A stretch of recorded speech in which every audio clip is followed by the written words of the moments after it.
Sweet peas, we are, well, first of all, happy Wednesday. Second of all, today is a day for a bad case of the stripes. Written and illustrated by David Shannon. I love this book. It's just so good and it's so fun, and yes, it gets a little weird, but it's a fun one anyway. A bad case of the stripes.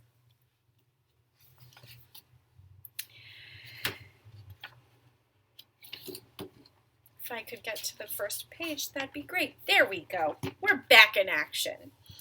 Camilla Cream loved lima beans, but she never ate them.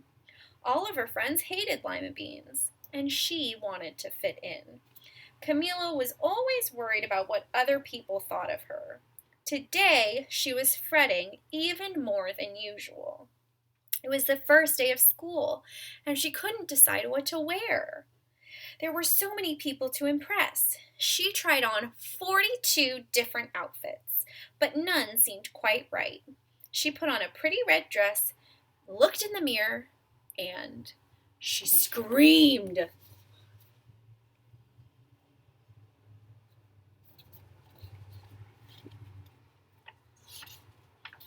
Her mother ran into the room, and she screamed too. "Oh my heavens!" she cried. "You're completely covered in stripes!" This was certainly true. Camilla was covered from head to toe. She looked like a rainbow. Mrs. Cream felt Camilla's forehead. "Do you feel all right?" she asked. "I feel fine," Camilla answered, "but just look at me." "You get back in bed this instant," her mother ordered. "You are not going to school today." Camilla was relieved. She didn't want to miss the first day of school, but she was afraid of what the other kids would say, and she had no idea what to wear with those crazy stripes.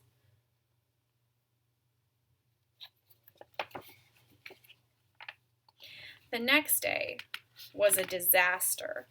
Did I skip a page? Oh my gosh, all my pages are sticking together. Here we go. That afternoon, Dr. Bumble came to examine Camilla.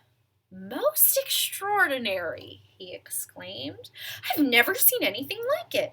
Are you having any coughing, sneezing, runny nose, aches, pains, chills, hot flashes, dizziness, drowsiness, shortness of breath, uncontrollable twitching?" "No," Camilla told him. "I feel fine." "Well then," Dr. Bumble said, turning to Mrs. Cream, "I don't see any reason why she shouldn't go to school tomorrow. Here's some ointment that should help her clear those stripes up in a few days. If it doesn't, you know where to reach me." And off he went.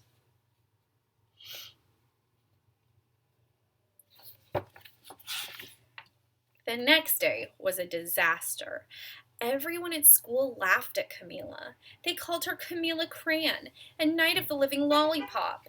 She tried her best to act as if everything was normal.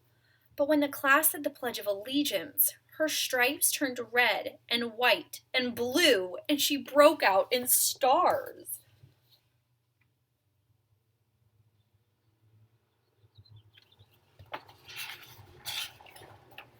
The other kids thought this was great. One yelled out, "Let's see some purple polka dots!" And sure enough, Camilla turned all purple polka dotty. Someone else shouted, "Checkerboard!" And a pattern of squares covered her skin. Soon, everyone was calling out different shapes and colors, and poor Camilla was changing faster than you can change channels on the TV. Look at her, poor thing. Ay, ay, ay.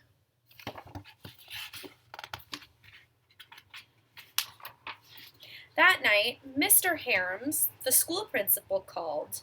"I'm sorry, Mrs. Cream," he said. "I'm going to have to ask you to keep Camilla from coming to school. She's just too much of a distraction, and I've been getting calls from the other parents. They're afraid that those stripes are contagious." Camilla was so embarrassed. She couldn't believe that 2 days ago everyone liked her, and now nobody wanted to be in the same room as her. Her father tried to make her feel better. "Is there anything I can get you, sweetheart?" he asked. "No, thank you," sighed Camilla.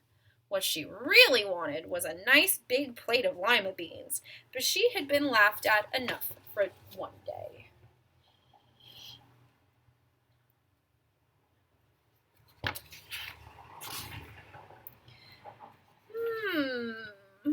Well, yes, I see, Dr. Bumble mumbled when Mr. Cream phoned the next day. "I think I'd better bring in the specialists. We'll be right over." About an hour later, Dr. Bumble arrived with 4 people in long white coats. He introduced them to the Creams. "This is Dr. Grop, Dr. Sponge, Dr. Cricket, and Dr. Young." Then the specialists went to work on Camilla. They squeezed and jabbed and tapped and tested. It was very uncomfortable.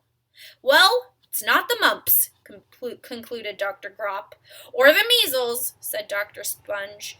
"Definitely not the chicken pox," put in Dr. Cricket. "It's not a sunburn," said Dr. Young. "Try these," said the specialists, and they each handed her a bottle with different colored pills. "Take one of each before you go to bed," said Dr. Grop. Then they filed out the front door, followed by Dr. Bumble.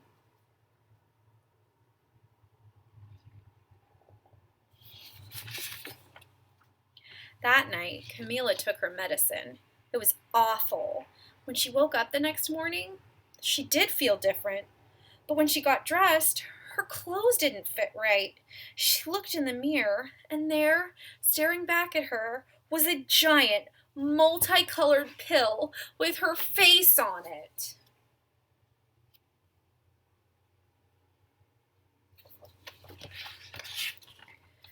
Dr. Bumble rushed over as soon as Mrs. Cream called, but this time, instead of the specialists, he brought the experts. Dr. Gourd and Mr. Mellon were the finest scientific minds in the land. Once again, Camilla was poked and prodded, looked at and listened to. The experts wrote down lots of numbers. Then they huddled together and whispered. Dr. Gourd finally spoke. "It might be a virus," he announced with authority, and suddenly fuzzy little virus balls appeared all over Camilla. "Or possibly some sort of bacteria," said Mr. Mellon, and out popped squiggly little bacteria tails. "Or it could be a fungus," said Dr. Gourd. Instantly, Camilla was covered with different colored fungus blotches. The experts looked at Camilla. Then they looked at each other. "We need to go over these numbers again back at the lab," said Dr. Gourd. "We'll call you when we have something." But the experts didn't have a clue, much less a cure.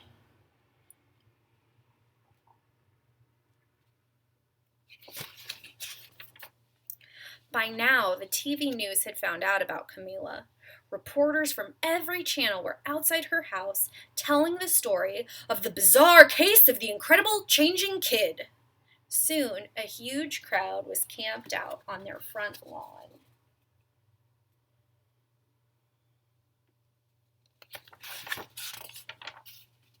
The Creams were swamped with all kinds of remedies from psychologists and allergists and herbalists, nutritionists, psychics, an old medicine man, a guru, and even a veterinarian.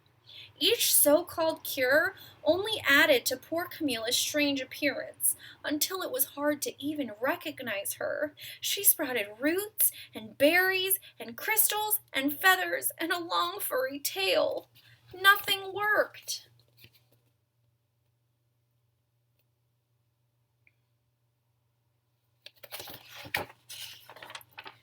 One day, a woman who called herself an environmental therapist claimed that she could cure Camilla.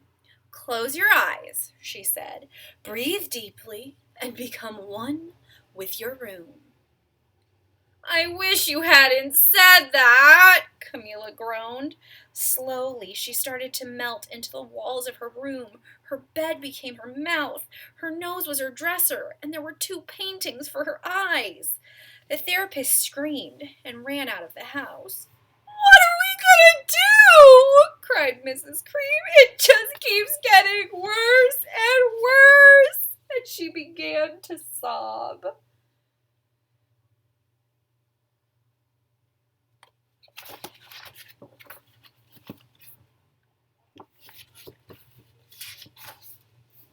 At that moment, Mr. Cream heard a quiet little knock on the door. He opened it, and there stood an old woman who was just as plump as she was and sweet as a strawberry. "Excuse me," she said brightly. "I think I can help." She looked so friendly. Look at that little face. Sweet little lady. She went into Camilla's room and looked around. "My goodness," she said with a shake of her head, "what we have here is a bad case of the stripes, one of the worst I've ever seen." She pulled a container of small green beans from her bag. "Here," she said, "these might do the trick." "Are those magic beans?" asked Mrs. Cream. "Oh my, no," the kind woman said. "There's no such thing. These are just plain old lima beans. I bet you'd like some, wouldn't you?" she asked Camilla. Camilla wanted a big, heaping plateful of lima beans, more than just about anything, but she was still afraid to admit it. "Yuck," she said. "No one likes lima beans, especially me." "Oh dear," the old woman said sadly. "I guess I was wrong about you." She put the beans back in her bag and started towards the door. Camilla watched the old woman walk away. Those beans would taste so good. And being laughed at for eating them was nothing compared to what she's been going through. She finally couldn't stand it. "Wait!" she cried. "The truth is, I love lima beans." "I thought so," the old woman said with a smile. She took a handful of beans and popped them into Camilla's mouth. "Mmm," Camilla said.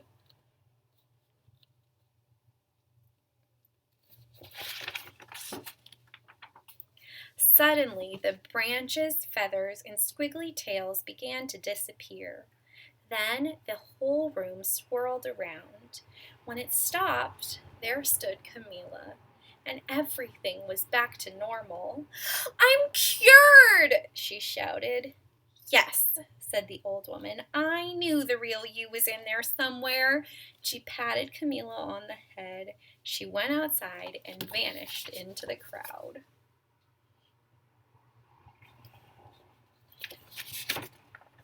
Afterward, Camilla wasn't quite the same. Some of the kids at school said she was weird, but she didn't care a bit. She ate all the lima beans she wanted, and she never had even a touch of the stripes again.